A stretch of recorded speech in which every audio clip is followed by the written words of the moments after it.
Pat Riley flew me down to Miami twice. You know, I just got suspended for alcoholism, Nasi. Miami South Beach ain't the place to be going by yourself to go meet Pat Riley, my brother. So I flew to South Beach. I flew down to Miami. Man, I met with Pat Riley, Nasi. It was crazy. Like, this dude, shout out to Mr. Riley. He's great.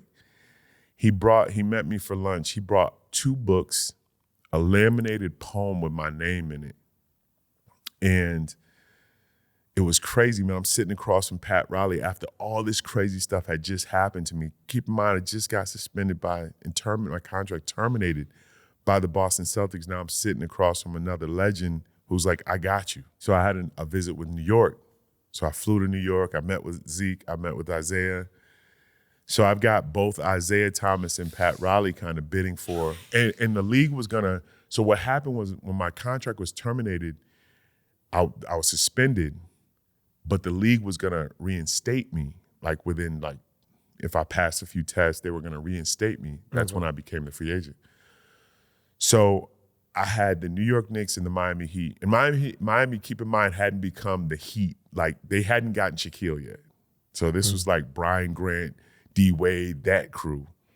So I'm down. I visited Miami a second time. I had visited New York and I visited Miami a second time. And so I'm in I messed around, Nasi, and I get to, they were gonna reinstate me like on the 12th. I'm in Miami on the 11th, and the Heat are thinking that I'm gonna sign. I went out the night of the 11th. So I go out. You know, I haven't dealt with the issue. Yes. I'm feeding the basketball beast, and they're feeding me like, you're still great, and we want you here. So I hadn't dealt with the issue yet. I'm in South Beach for a second time by myself. And so the next day I look at my phone, the league had reinstated me. So I get on the phone with my parents, or with my agent at the time. I was like, bro, I think I should go to New York. Like, I don't think I should be in South Beach. Like, you know, I felt like New York is close to home. Yeah. Mm-hmm. My support system is there. Okay, my dad's there. My mom's there. I was like, bro, I gotta.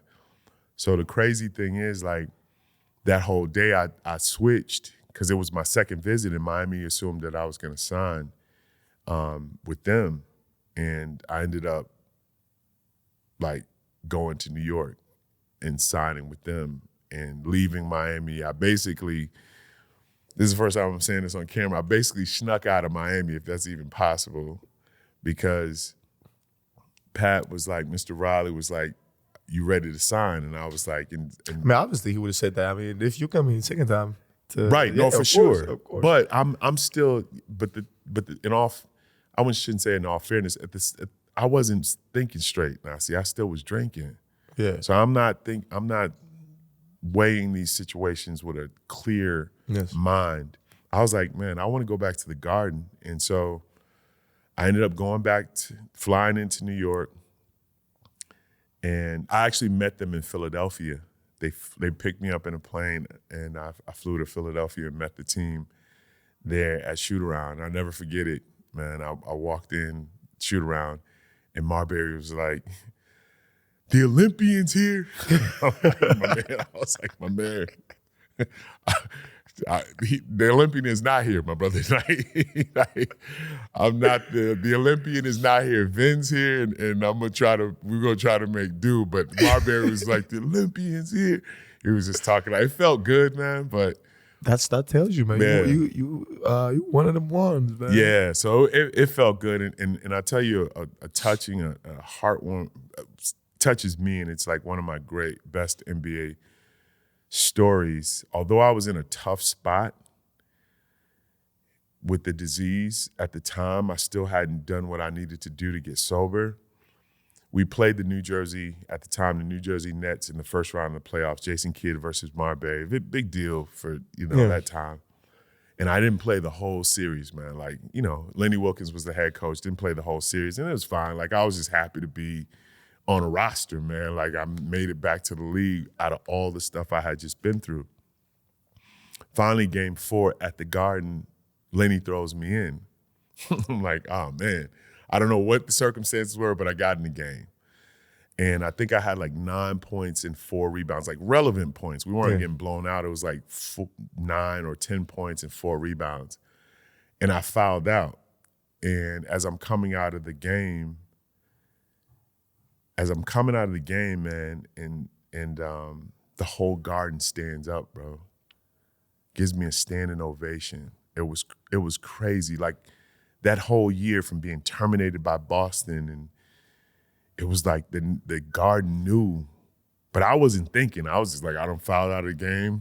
Yeah. I'm not even thinking straight. It was like it was a surreal moment. And I never forget, I was crying by the time I got to the bench. And when I got to the bench, Tim Thomas, one of my teammates, he was like, hey man, you can't be out here crying and don't let them see you like that. Like it snapped me out of like, I was like, part of it was just the emotions the emotions of everything I had been through and getting this standing O, which I probably wasn't deserving of, man, because I was still going through it, but it felt good, man. It was like, wow, people cared.